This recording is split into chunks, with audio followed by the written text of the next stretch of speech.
for inspiration. A Wendy's Frosty is something special. And for a limited time, a Frosty is just 50 cents. An American classic for a classic price. It's not quite a milkshake, not quite an ice cream cone. It's definitely chocolate or vanilla. That choice is on you. Use a spoon or a French fry. Anything goes. A Frosty makes summer special. Yep, there's nothing quite like a Frosty. And there's nothing quite like this deal. A Frosty for 50 cents. Get yours before this deal melts away. Small Frosty only at participating Wendy's for a limited time. Offer not valid in Alaska and Hawaii. Staples has great deals on the things your kids need to head back to school with confidence. With the notebook you bought at Staples for just 10 cents, she'll have the confidence to write award-winning investigative journalism for the school paper.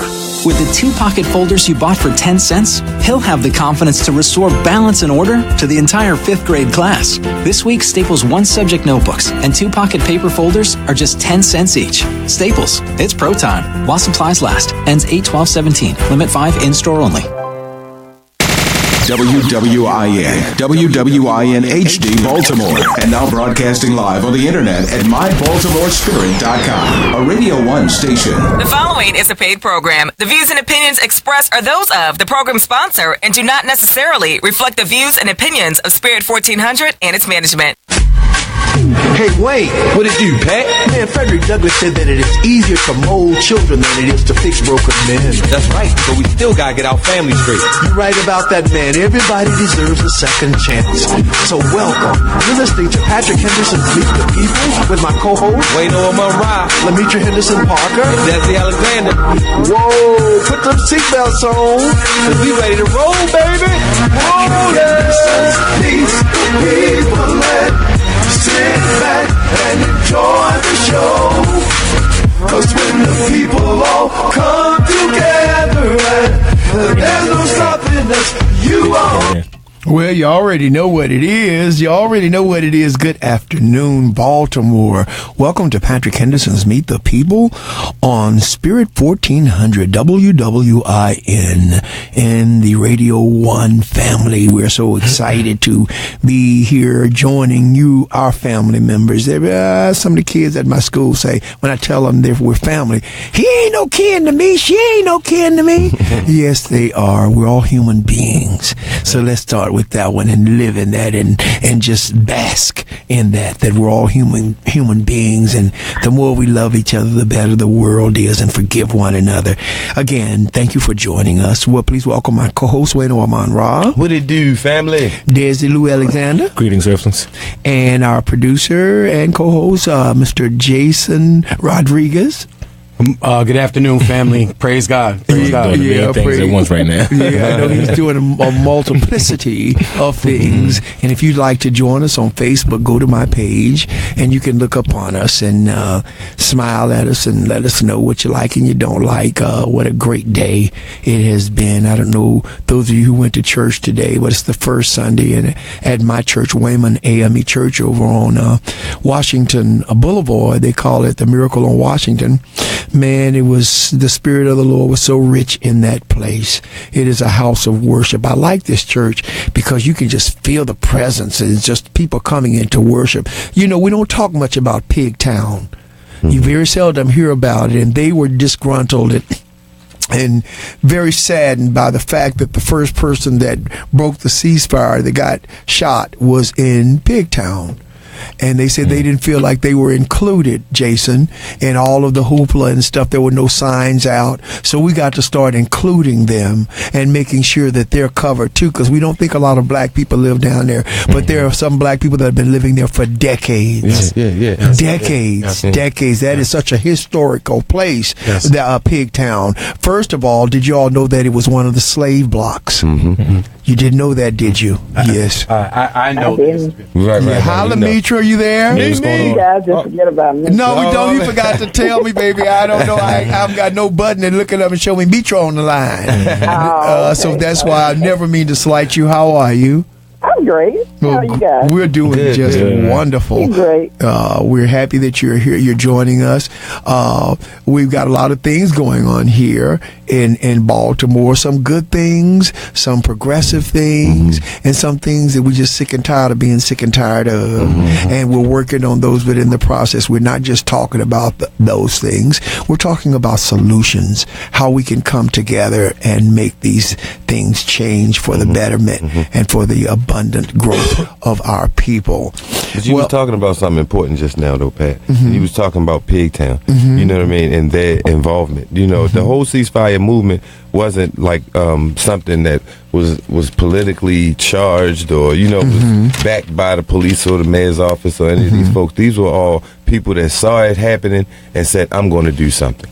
You know what I mean? So this was the people's movement. So, you know, I don't want to say that, you know, that anybody was excluded. You know what I mean? Because it was up to you to get out and, you know, talk to the people. It was up to you to get out and have a prayer service, if nothing, in the front of your yard. And what we may need to do in certain areas like Pigstown is to try to find who are those leaders in that community and try to get them to drum up some of the same call to actions that we had in neighborhoods around the city. Absolutely.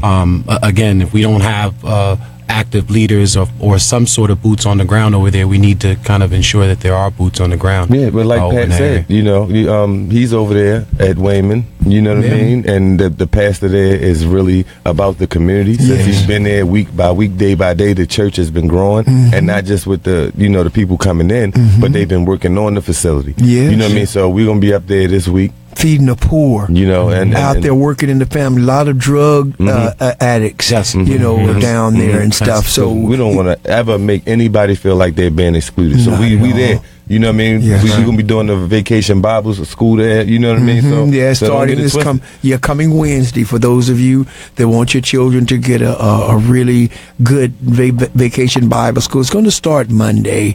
And I believe it's 1701 or 1709 Washington Boulevard. But look up Wayman AME Church. It's just from 9 until 1 in the daytime. But they'll be fed breakfast and lunch. So bring them there, and we'd love to have them there.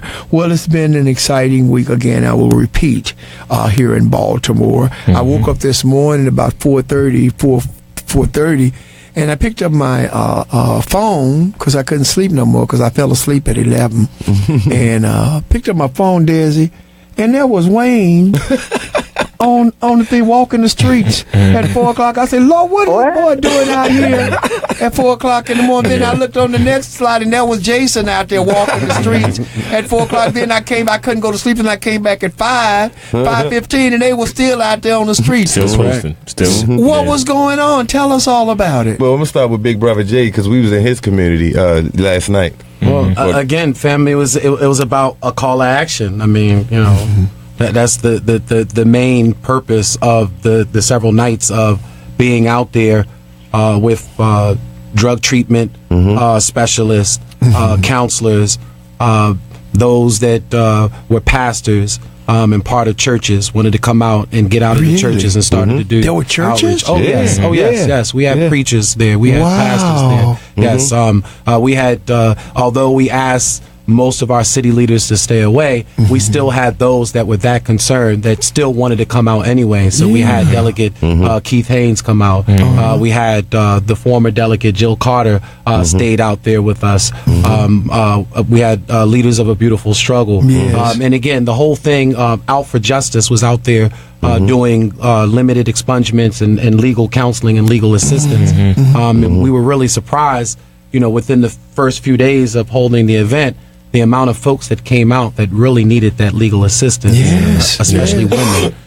Women seem to definitely need legal assistance. So that's what it was about. And we stayed out there in the wee hours of the night. We asked the community that if you're hungry, come out, get nourished, get fed. Shorty, Duane Davis, shout out to Shorty. We call him Uncle Shorty. The general, you know, and he cooked for the community both days, both on the east side and the west side. He cooked? We partied, man. Yeah, we partied. We had a good ribs, What? Ribs. I should have been there. You should have been there. I should have been there. I'd have got up out of my sleep bed and come and got some ribs. And the main we funny. And the main thing was is that we didn't have any police presence, and on top of not having any police presence, we had no nonsense. And we were able to reach and help folks. There are folks that I know of personally in my corridor that are our regular addicts, our regular folks that nod out and are laying out on the benches all day long high, that have decided to take treatment and are actually going to take out of state treatment and go to a camp or like a away farm. From the city. Correct, away from the city. Get them away, to a more holistic facility, and to see some of these folks that we regularly have tried to outreach, and to bring in. Again, we understand, and people keep telling us all the time this adage of, you can lead a horse to water, but you can't make him drink. Right, but our whole thing is that we're not looking at it in that aspect. We want to be that quench of thirst. We want to be that water, and if we keep presenting that water to the community, eventually the community will be thirsty, and when it becomes thirsty it's enough, already thirsty. They just don't know it, man. Hopelessness. People don't realize what a killer hopelessness is. I was looking at Adam Jackson, and he was talking about that hopelessness. This is hopefully will spark in that hopelessness, because when people have no hope, man, it's hard to reach them. They don't even try. I mean, they just go out of their way to do what's outside of their character to get what they need, and it's good that y'all were out there to give options to people and show that we were out there. And then the fact that you had like church leaders out there, that's something that we've been fussing and arguing about for years, as far as just having those big names. Where they at, and they were out there. And it was whether it was praying, and some folks wanted to pray, so they had prayer circles. Some folks wanted counseling. I saw some folks off to the side having one-on-one kind of discussions, so you could tell that they were definitely sharing a lot of intimate pain and a lot of grief. We suffer from a lot of PTSD in our community. And again, that's what these events and call to actions was. And again, I commend our sister Erricka Bridgeford again for starting the movement, for starting the grassroots idea and getting everybody motivated. And again, to see that type of commitment, to see folks that I know of that have families, that have newborns, that were out there almost, from Thursday morning planning, getting the event together, and went nonstop without sleep. Sister Nicole was out there without sleep easily for 2 days, 3 days. Man, another brother, your boy. PFK, boom. Man, we was up 10 in the morning out there cutting the grass, cleaning the area, cleaning the trash, just to make sure that it was a cool, comfortable place for everybody to hang. I mean, not to mention, the nation was out there. The Nation of Islam. The Nation of who? The Nation of Islam. Yeah, shout out to the Fruit of Islam. The Fruit of Islam and Nation of Islam. And all the ladies that were there from the community, we walked them all home. You know what I mean? And, shout out to everybody, man. That was just so much. Blessing, you had to be there to see it. And just the energy was just so powerful, family. This is something that, again, I could see us doing again. And I commend, again, Sister Erricka, and thank you to Out for Justice for, again, coming out and putting together the legal part of it, the legal services part of it. Again, we had literally, in Irvington alone, we had easily 100 folks lined up wanting legal services. And again, including, a huge group of women that needed legal services. So again, shout out to all these folks. And they're looking at kind of pushing this forward into some sort of 360 movement. And as they move forward, I encourage them that this is something that we may need to do on a regular basis. I think so. At least every quarter. We cannot stop. No, you know what I mean? I mean, shout out to the West Family Coalition. Christina Flowers and them, they had Park Heights on lockdown. That's right. You know what I mean? Park Heights and Woodland. I was up there marching with them around town. You know what I mean? So everybody was everywhere doing it. Shout out to Shelly Helping Hands. They was up Henderson Avenue. They had it on lockdown. You know what I mean? Giving out food. Make sure everybody got what they need. Our TV project, they had prayer circles all around town. You know what I mean? So everybody was really engaged. So, when somebody died, everybody felt so hurt. Yes. You know what I'm saying? And so I just been trying to get on and encourage everybody to stay encouraged. That should motivate you even more, because at the same time, family, we was able to do something that the police couldn't. That's right. Without the threat of a jail cell. That's right. That's right. You see what I'm saying? So that says everything. You know what I mean? That should motivate us more and more and more. You know, should. Well, not only should it motivate us, but it should let us see that that is the path to take. That's right. Absolutely. We can't expect people to do for us what we won't do for ourselves. That's right. I don't care how much you pray on your knees. God bless you. I'll send you some knee pads because they're gonna get wore out. You're gonna catch arthritis down on your knees before anything changes. Okay. You need to get off them knees and start them legs to walking, and that heart to talking, and that mind to talking, and telling somebody you can do this, you can do it. You just got to believe you can. This is so wonderful. Wayne and I and Rashida had 4 weeks of a summer school program at Liberty Elementary School, and we had about 12 children there, and Rashida taught all of them about etiquette. Taught him about life skills, why you don't talk loud in public, why it's important for you to think before you speak. Wayne taught him anthropology, who they are, where they came from, how we invented civilization. And then he did a test of them on Friday because that was the last day. They couldn't pronounce them big names. That's all right. They knew what it was. They knew it. Everything. You know what I mean? And it was so funny, man, because you talking about how old is the youngest girl in the class? That would be Miley. Miley is 6 years old. 6 years old. I said, so what did we talk about last week? Right. She was trying to say Ardipithecus. You know what I mean? But she knew. Yes. You know what I mean? The kid that young. Yes. You know, and we talked about that, the first week. You know what I mean? Remember the 4 weeks later. Right. Not only that, but then when Wayne started showing, we started talking about the black people invented deodorant.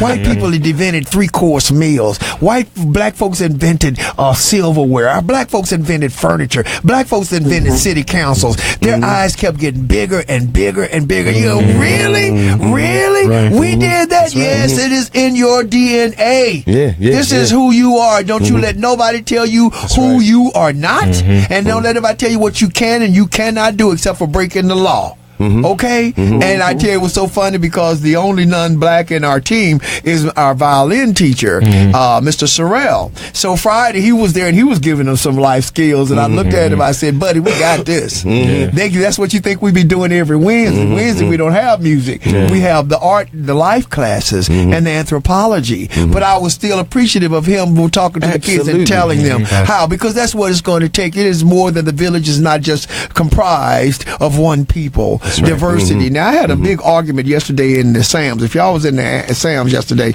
between 3 and 4 o'clock, you heard me at one from the end of the store. Let it out. To the end of the store, encountered this young brother who is misled and contends that we need to separate ourselves from society. And I told him about, exactly where we're going, right, first off. And I told him about the word pluralism. He didn't even know what the word pluralism means. Pluralism means that you keep your culture, but you operate in the greater system, like the Jews do.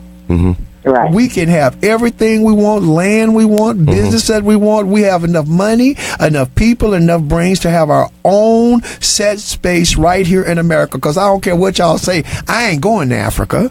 Don't want to go to Africa. I ain't studying about Africa. Not to live. And if I go to visit, I'm taking bodyguards with me. Okay. No, everybody, don't get me started. Yeah, about but Africa. and that's Pat's opinion. You know what I'm saying? But at the same time, I love it. I'm trying to go. We all have different opinions and different things, but we should not charge each other according to those opinions. Right. You see what I'm saying? We should be meeting in the center. What's best for us all. And I don't believe that any of that foolishness was work. I love the Marcus Garvey movement. I was fully Garvey. I learned so much reading everything that the brother wrote. But at the same time, the folks that left here and went to Libya, they were just as bad as the Liberia. I'm sorry. Thank you for clarifying. You know what I mean? They were just as bad as the white folks that were there. You know what I'm saying? The same thing in Africa right now. Just as bad as. So the thing is like, we can't go in and expecting to just have our own agenda. It's like Brother Jason said, we got to talk to the folks down in South Baltimore and see who got something going and see how we can help them. What do they need? You know what I mean? See what we're doing over here. You know what I mean? And how can we come and help? See, and that's where you start. But a lot of us have this mentality, either through our religion or our political affiliation that we think that we know what's best for everybody else. Yeah, right. When your religion and your political affiliation is for you, you're supposed to be the example. If you're setting the example, then people will follow you. Oh, I see what that brother's doing. You know what I'm saying? Happy He's for him. you know what I'm saying? And I want to know more about what he's doing. I want to know more about that God he's talking about. I want to know more about that political affiliation that he's talking about. Unless, of course, you happen to be a woman and they say, but you can't sit up here with the man. You got to go sit over there on the side. See, that's the part that divides us. Or you happen to be gay and they don't want you to lead because you remember, it was with. us. Because we happen to be black. Yeah, it's the same thing, man. It's the same thing. So, you know, we cannot allow that to be the reason that we do not move forward. Exactly. You know what I mean? Your idea, what you think is great, everybody does not like. You know what I'm saying? It's fine and dandy. It's fine and dandy to come up with something that we can all agree on. I like throwing out ideas because I watch lights pop up over people's head. Because the ideas always bring on better ideas. You see what I'm saying? So, you know what I mean? So the thing is coming to a consensus. That's the only way things is going to change. Not by my opinion. You know what I mean? Not by Desi's, Pat, or Jason's. It's the fact that we come to something that's suitable for all of us. From the collective. You know what I mean? Who was the Socrates that says, I can't teach you. I can only make you think. Yeah. Flat out. I cannot teach you. I can only make you think. But then if you, John Henry Clark, what did he say about his peers and his... He said, I can only debate with my peers. Everybody else I teach. You see what I'm saying? Flat out. You know what I mean? And that's the thing. When Pat is talking about what he knows, I'm listening. When I'm talking about what I know, he's listening. Yes. You know what I'm saying? If this little child is telling me his experience on this earth, I am listening. That's right. But because of the fact that you think that you're older, or because you're religious, or because you're political, that you know more than this child, or you know what's best for this child, when this child can just tell you, I'm thirsty. I didn't want that hamburger. You see what I'm saying? Or this Kool-Aid, I want some water. You see what I'm saying? It's just simple things, fam. We got to listen to each other. Yes, I agree 100%. Desi, we have a new, y'all know Desi, mentee, yes, sir. New mentee, and we'd like to introduce him to you all. And Desi, it's my guy, man, from Generation Project, one of my boys, I mentor, man, Mr. Frederick Jett, man.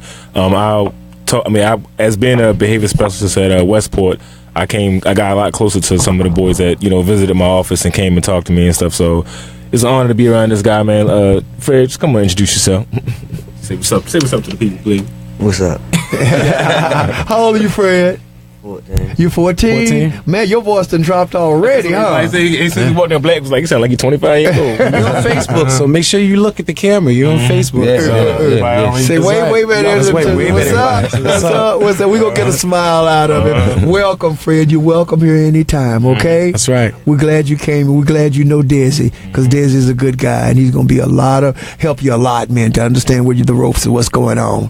All right? So thank you for coming, and Desi, thank you for all you do, man. Thank you for all that. He's a handsome young man. See that? They you handsome and stuff. People looking at you. See people looking at you already. They don't even know what it is. But yeah, man, this brother too cool back here. It's how it be, man. Well, I tell you what, I'm going to start talking about this now. As many of you know, Bloomberg. The former mayor Michael Bloomberg was in Baltimore this weekend, and he came bearing gifts. He came bearing gifts. He dropped a $10 million donation to fund the Small Business Initiative in Baltimore for the next 5 years, and that came on the heels of he gave us $1.5 million grant to City Hall to help reduce violence in Baltimore. Now, I'm liking him. I'm shocked because even after the Supreme Court said that New York was profiling black people, he still wanted to do it. If he wouldn't have done that, he could have been the next president of the United States. To me, that killed him politically, especially with black folks, because when all the statistics showed when they stopped us, they found fewer weapons and paraphernalia, but when they stopped the whites, that's where they found the guns and the stuff. But they were still stopping us at a higher proportion. Thank him. Maybe he's had a call to Jesus. He's Jewish, and he repented of his sins, and he's coming in and saying he wants to help. So we appreciate that for him doing that. Now, as you all know, there's so much going on in the city. We have been talking for the past several months about the lack of the police response times being listed anywhere on any city websites or any transparency websites or anything at all. And as you all know, I interviewed the Commissioner Davis of the police, head of the police department, and I asked him about it. And I have him on tape telling me a month and a half ago that it would be there by that Friday. And Jason, as far as we know, there's still nothing. Am I correct? That's correct. And I actually reached out to the commissioner, and I'm waiting still from a response from them. We did send a reply back asking them to give us an update on the response time status, whether or not we're even going to participate possibly in the national, because again, that's one of the things that I really would like to see us get involved in is the national reporting annually, and whether or not he would come on our show on Monday to talk about the recent passing of the gun ordinance out of committee in Baltimore City. So no response as of yet. No response. Well, I want you all to know, I want you to, if you're at home tomorrow, I want you to get your popcorn, put it in the microwave. I don't recommend you do it in the microwave. Get your old healed. The police are now kidding you. She has every inch of what happened, and you will not believe. We can't show that on, but I'm telling you, it was sad when that shot went in that young boy's head. He got out. He tried to run, and they just continued shooting him. So she's going to be on. Yeah, she's going to be on tomorrow with all of her documentation. Why the police are trying to shut her down when it was them not doing their jobs. It was a lack of response from the police that let that fester and let it go on to the extent that eventually someone was killed there. Same thing getting ready to happen again down at Dolefield and Cold Spring. We have open air drug markets there. We've been talking to the police for months as we were talking to them about the Garrison situation with people standing around, young guys, and we've tried to talk to them. We've talked to them about getting them GEDs. We talked to them, tried to reach them, but some of them are selling drugs for their families. That's what y'all don't take into consideration. Some of them, that's mama get food stamp, but it ain't enough to feed everybody. That's my thing, Pat. That's my whole thing, man. Yes, man. We got to find a jail cell for them and find them help. Yes, man. That's what we got to do. Yeah, some of them want help, some of them don't want help. But I'm finding that they say they don't want help, but then when you can get to them and get them to come to something, and they're not surrounded by their peers, they seem to be different. Okay? They like their privacy. Whatever we got to do to reach them, but we're not going to put them in jail. We just want them to stop killing each other. You know, peer pressure is really hard on men, though, Patrick. Yes. Peer pressure is very hard on men. Yeah, it is. Yeah. Yes, it is. Yeah, I mean, you're absolutely right. I mean, and you raise a very valid point, Mimi, because I sit around and talk to these guys, and they all individually want help, but together, when they all together, you know what I'm saying? It's like, nah, we good. We good? Are you good? That's the same question I pose to all of us every time I hit the air. Family, are we good? You know what I'm saying? You know we not, so you had to get out your house, man, and get involved. You know what I mean? To make sure that we one day will be good. Yes, right. But what's this line about you holding it down? What does that mean? You holding it down? Is that holding it down for the foolishness? Holding it down for whatever, Wayne? What does that mean? Being true? It can mean multiple things, really. Like holding it down could be holding your family down, making sure they're straight, or dumb reason of just trying to remain a certain way. I think what you were thinking is just being just a idiotic way and just staying that way just to look like you're trying to be with everybody else. Like there's some cause that you're behind. No, but when it's really insecurity, these young men don't have the heart to stand on their own 2 feet, family. And I say it to them just like that. I'm not saying nothing to you talking big and bad on there. I say it to them when I speak everywhere around this city. Man up. You know what I'm saying? I know it's hard. It's hard on every last one of us, but you're taking the easy route out. You know what I'm saying? But it's a dangerous route. But you're taking the easy route, man. You know how hard it is to get out here and get a job and do the right thing? You know, I can easily holler at a homeboy that can give me a pack. I can easily grab a couple ounces of grass and sell that. I can easily grab an ounce of some coke or some ready. I'm just keeping it real. It's everywhere. You see what I'm saying? It's so accessible. It's hard as hell for us, a black man with a college degree, to come out and get a job, and a black woman. I mean, women, they got it just 10 times harder than us. Yes, they do. I was wondering, Lamitra, in Dallas, you don't hear very much about this sort of thing happening in Dallas. I know there is a really strong middle class, even lower middle class, because in Dallas, because two people can work on a minimum wage job and buy a house and drive a nice car. But this is a black city. Right.